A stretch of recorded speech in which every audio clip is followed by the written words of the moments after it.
the story of the clever crab and the sly crane bird.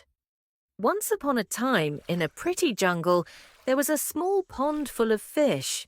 The pond was encircled by tall trees and colourful flowers. But every summer, the water in the pond would get low, and the fish would struggle to find enough food. One day, a sly crane bird saw the fish in the pond and thought, "I can eat all these fish if I trick them." So the crane bird sat by the pond, looking very serious. The fish saw the crane bird and asked, "What are you thinking about, Mr. Crane Bird?" The crane bird said, "I'm thinking about you. The water in your pond is getting low and it's getting hotter. I'm worried about what will happen to you." The fish got worried and asked, "What should we do?" The crane bird replied, "If you trust me, I can help. I know a bigger, cooler pond nearby with lots of water and beautiful flowers. I can carry you there, one by one, in my beak." The fish didn't trust him. "No crane bird has ever cared about fish before," they said. "You just want to eat us." But the crane said, "I won't eat you. If you don't believe me, send one fish with me to see the new pond, and I'll bring him back safely." The fish decided to send a big, strong fish with the crane bird. The crane bird carried the fish to the bigger pond, showed him the nice water and flowers, and then brought him back to the small pond. The big fish told the others, "The new pond is amazing. We should all go there." Excited, the fish agreed to let the crane bird take them to the new pond. The crane took the big fish first, but instead of taking him to the pond, the crane flew to a tall tree. There, he dropped the fish, killed him, and ate him.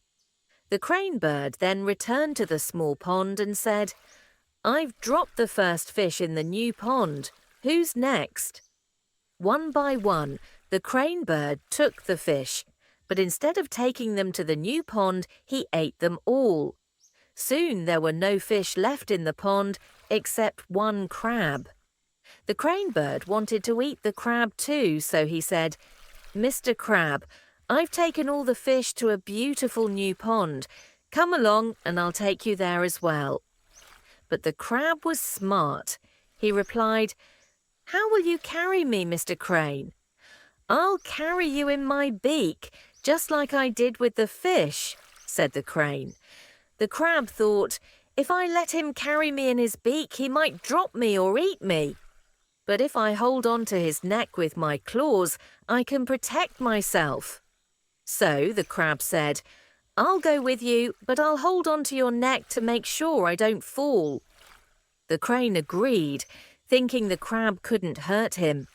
The crab held onto the crane's neck with his strong claws, and the crane flew off. But instead of flying to the new pond, the crane headed towards the tall tree where he had eaten the fish. The crab noticed and said, "Hey, the pond is that way. Why are you taking me in the wrong direction?" The crane laughed and said, "You silly crab. I'm not taking you to the pond. I'm going to eat you, just like I ate all the fish. Look down at those bones. That's all that's left of them." The crab realized he had been tricked, but he was ready. "You might have fooled the fish," the crab said, "but you won't fool me. If you try to eat me, I'll pinch your neck until you can't breathe." The crane suddenly felt the crab's claws pinching his neck. He got scared and begged, "Please, Mr. Crab, don't hurt me. I promise I won't eat you. I'll take you to the pond, just like I said." The crab replied, "All right, but if you try anything tricky, I'll pinch even harder." The scared crane flew straight to the new pond and carefully placed the crab on the edge of the water. The crab lived happily in the new pond, enjoying his new home with plenty of food and friends.